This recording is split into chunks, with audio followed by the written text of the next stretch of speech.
दुर्गा के घर में बहुत चहल पहल है। घर को अच्छी तरह से सजाया गया है। किचन में से अच्छे अच्छे खाने की खुशबू आ रही है। ऐसा इसलिए क्योंकि उनकी बेटी आभा और दामाद जी अहान शादी के बाद पहली बार घर पर आ रहे हैं। हिमांशी, बहू जल्दी से सारा काम कर लो, आभा और दामाद जी आने ही वाले हैं। कुशल बेटा, तुम सारा सामान तो ले आए हो ना? और काजू कतली लाए हो या भूल गए? दामाद जी को बहुत पसंद है। हिमांशी और कुशल एक दूसरे से बहुत प्यार करते हैं और अपने माता पिता की सारी बातें मानते हैं। लेकिन जब से कुशल की बहन आभा की शादी हुई है, मानो उसके माता पिता के लिए उनका दामाद ही सब कुछ है। आभा और अहान घर पर आते हैं। सब उनका स्वागत करते हैं। आभा और हिमांशी किचन में खड़ी होकर बातें करती हैं। आभा, कैसे है तुम्हारे ससुराल वाले? तुम्हारा मन तो लग रहा है ना वहां? और अहान जी तुम्हारा ख्याल रखते हैं या नहीं? पता नहीं भाभी, कभी तो लगता है कि ठीक है, कभी तो लगता है कहाँ फंस गई। जैसे भैया आपकी मदद करते हैं, आपका ख्याल रखते हैं, अहान ऐसे बिल्कुल भी नहीं है। अरे इतना मत सोचो तुम। शुरू शुरू में थोड़ी दिक्कत आती है, लेकिन बाद में सब ठीक हो जाएगा। चलो बाहर चलते हैं। हिमांशी और आभा चाय नाश्ता लेकर बाहर आई। सब लोग आपस में बात करने लगे, लेकिन अहान बहुत घमंडी तरीके से बोलता है। आपका घर तो बहुत बड़ा है ससुर जी, आपका और कुशल का बिजनेस भी बहुत अच्छा चल रहा है, तो आप लोगों ने दहेज देने में इतनी कंजूसी क्यों की? अरे दामाद जी, कैसी बात कर रहे हो?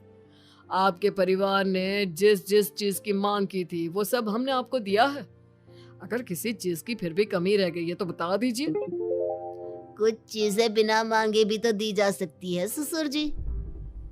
अहान, अगर तुम्हें कुछ और चाहिए तो बता दो, हम तुम्हारी सारी इच्छा पूरी करेंगे।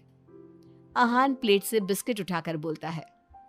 मांगने से दिया तो क्या दिया, वैसे भी आप लोग मेरी डिमांड कभी पूरी नहीं कर पाओगे। आभा और अहान अपने घर चले गए। उनके जाने के बाद कुशल कहता है। मम्मी, हमने आभा की शादी गलत घर में तो नहीं कर दी? अहान और उसके घर वाले तो लालची लग रहे हैं।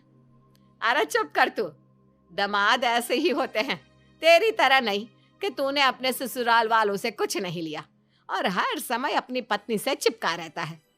ऑफिस से थका हारा आता है और अपनी पत्नी के साथ घर के कामों में मदद करता है।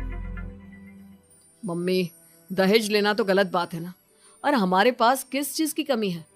मैं अगर हिमांशी का घर के काम में हाथ बटाता हूँ तो वो भी मेरा ऑफिस का बहुत सारा काम करती है। इसमें बुरा क्या है? पति पत्नी को एक दूसरे की मदद करनी चाहिए। बेटा, किसी चीज की कमी तो अहान के घर पर भी नहीं है, लेकिन फिर भी हमने उसे दहेज दिया ना। ना केवल दहेज दिया बल्कि उनकी जो भी डिमांड थी वो सारी पूरी की। और उसने क्या किया? आपके और मम्मी के सामने ताने सुनाकर चला गया। आप दोनों को इससे दुख होगा। अहान ने इसका बिल्कुल ख्याल नहीं किया।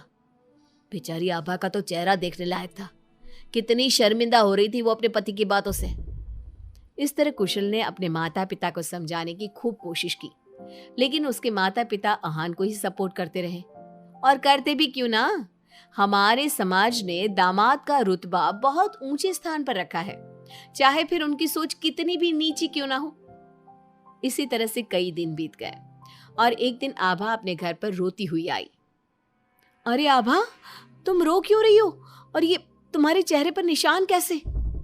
आभा लगातार रोए जा रही थी।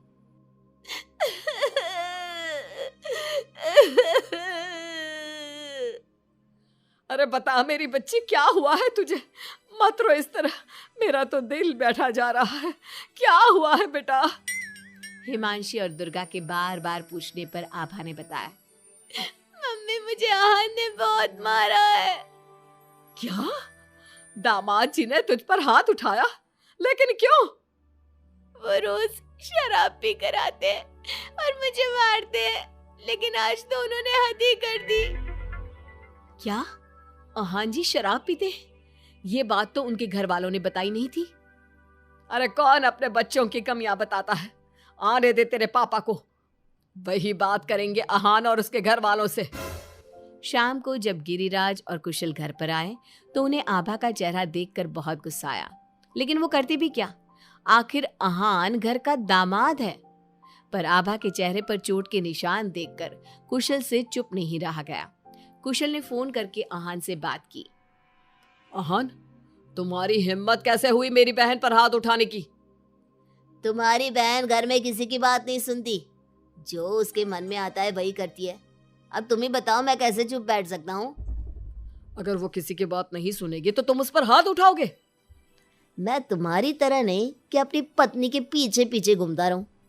अगर तुम्हारी बहन जरा भी टेढ़ी चली ना तो मैं उसे इसी तरह से मारूंगा। ये बोलकर आहान ने फोन काट दिया। ये सुनकर कुशल को बहुत गुस्सा आया। कुशल ने कहा, अब आभा अपने ससुराल नहीं जाएगी।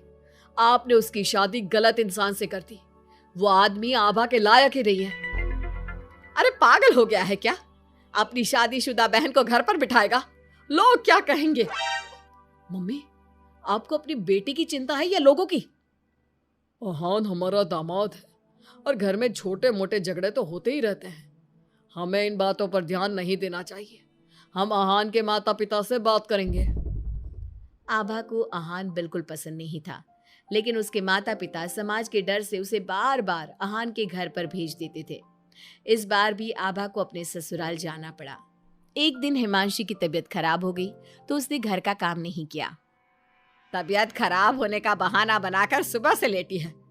तुझे इस घर में जितना आराम मिला है ना, दुनिया में किसी बहू को कहीं इतना आराम नहीं मिला होगा। तेरा तो पति भी तेरे साथ काम कराता है। देख मेरी आभा को, बेचारी कितना पिटती है अपने पति से और सारे घर का काम खुद ही करती है। शाम को जब कुशल घर आता है तो हिमांशी उसे सारी बात बताती है।